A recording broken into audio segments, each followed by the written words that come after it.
అధ్యక్షులు రాష్ట్ర Telangana working journalist సంఘ అధ్యక్షులు మిత్రులు శేఖర్ గారు, అదే రకంగా మనందరి అభిమాన వ్యక్తి ఐజేయు అధ్యక్షులు తెలంగాణ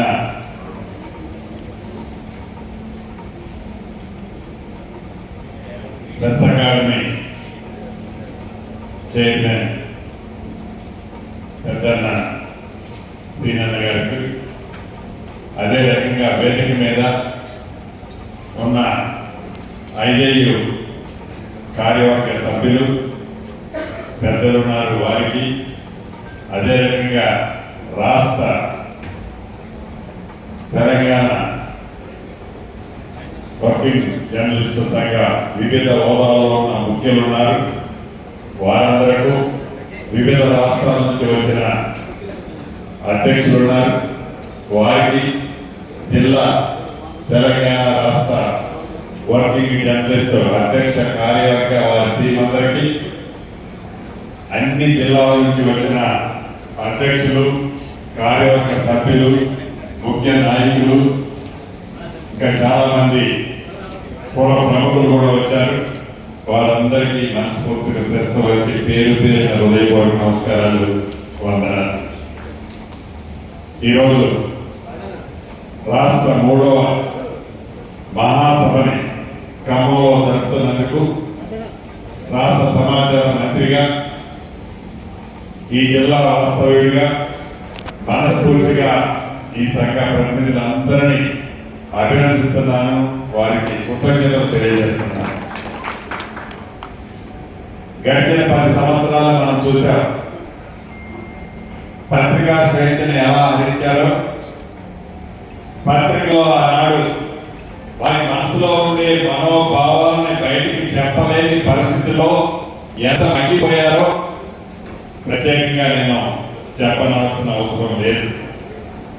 ఆనాటి పెద్దలు, ఆనాటి ముఖ్యమంత్రి గారు ఎప్పుడైనా ప్రెస్ మీట్ జరిగినా, ఎక్కడైనా సమావేశంలో అన్ఎక్స్పెక్టెడ్ గా ముఖ్యులు పెద్ద శ్రీనివాస్ రెడ్డి గారు లాంటి వారు కానీ, మిగతా మన అమర్ గారు లాంటి వారు కానీ ఆనాటి ముఖ్యమంత్రి గారికి ఎదురుపడితే అప్పుడే ఇంకొక 10 నిమిషాల్లో గతంలో నేను ఏవైతే హామీలు ఇచ్చానో ఆ హామీలు మీకు డెలివరీ చేస్తున్నాను, ఇంకా మీ చేతికి రాలేదా అన్నట్టు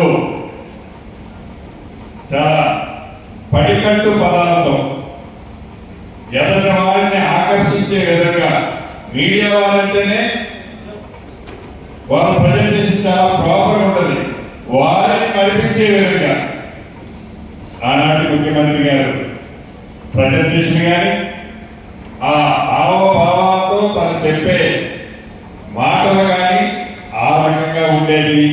దానికి ఉదాహరణే ఖమ్మం. ఆనాడు టీఆర్ఎస్ ఆవిర్భావ సభ ఖమ్మంలో పెట్టారు.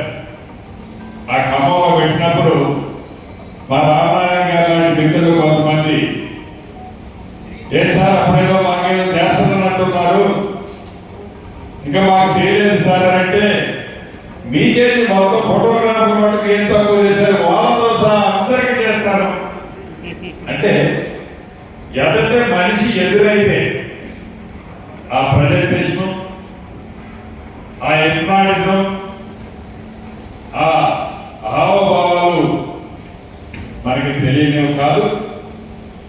కానీ మనస్ఫూర్తిగా మా మీడియా మిత్రులందరికైతే ఒకటి చెప్పదలుచుకున్నాను. గతంలో ఇందిరమ్మ ప్రభుత్వం ఉన్నప్పుడు మీరు అడిగిన అన్ని కాకపోయినా కొన్ని చేసింది ఆ మహానుభావుడు దివంగత నేత రాజశేఖర రెడ్డి గారు కొన్ని చేశారు. ఇంకా చేయాల్సినవి డెఫినెట్ గా ఉన్నాయి. అందులో ఇళ్ల స్థలాలకు సంబంధించిన ప్రధానమైన అంశం హైదరాబాద్ నడిబొడ్డున ఆనాడు కొన్ని కోర్టులో ఉన్న కారణంగా జీవోలు ఇచ్చినా అది ఇంప్లిమెంటేషన్ జరగలేదు. ఆ కోర్టుకు సంబంధించినవి కూడా గత ప్రభుత్వంలోనే జడ్జిమెంట్ వచ్చినా ఏదో ఒక చేసి కాలయాపన తెచ్చుకున్న తెలంగాణ కోసం పోరాటం చేసిన, ఇందాక శేఖరన్న చెప్పినట్లు పోరాటం చేసిన అందరితో పాటు అదే గాడిని కట్టేశారు జర్నలిస్టులు ఆనాటి ప్రభుత్వం. ఈ తెలంగాణ రాష్ట్ర సాధనలో మీ పాత్ర ఎంతున్నది అన్నది ఈనాడు తెలంగాణ ప్రజలందరూ ఎవరు కూడా మర్చిపోరు. దాంట్లో భాగంగా గడిచిన 10 సంవత్సరాల్లో ఈ తెలంగాణ తెచ్చుకున్న తెలంగాణలో తెలంగాణ ప్రజలు ఎంత సుఖపడ్డారు, దాంట్లో జర్నలిస్టులు ఎంత ఆనందపడ్డారో నాకు కానీ, ఈ ప్రభుత్వాన్ని ముఖ్యమంత్రిగా ఉన్న రేవంత్ రెడ్డి గారికి కానీ, ఈ ప్రభుత్వానికి కానీ, ఈ తెలంగాణ ప్రజలకు కానీ తెలియదు కాదు. ఈ తెచ్చుకున్న మార్పు కావాలి అని తెచ్చుకున్న ఈ పేదోడి ప్రభుత్వంలో ఇళ్ల స్థలాలకు సంబంధించిన అంశాల్లో గౌరవ ముఖ్యమంత్రి గారితో నేను ఇక్కడికి వచ్చే ముందు మాట్లాడాను. శ్రీనివాస్ రెడ్డి గారు చైర్మన్ గా చేసే రోజు చాలా వివరంగా డిస్కస్ చేశాం. రాత్రి నేను ఇక్కడికి వెళ్తున్నానని చెప్పాను.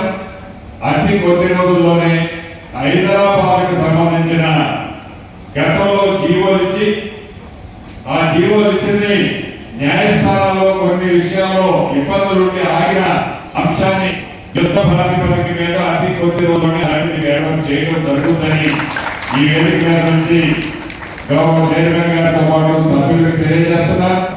అదే రకంగా గతంలో ఖమ్మంలో ఇచ్చారు కొన్ని.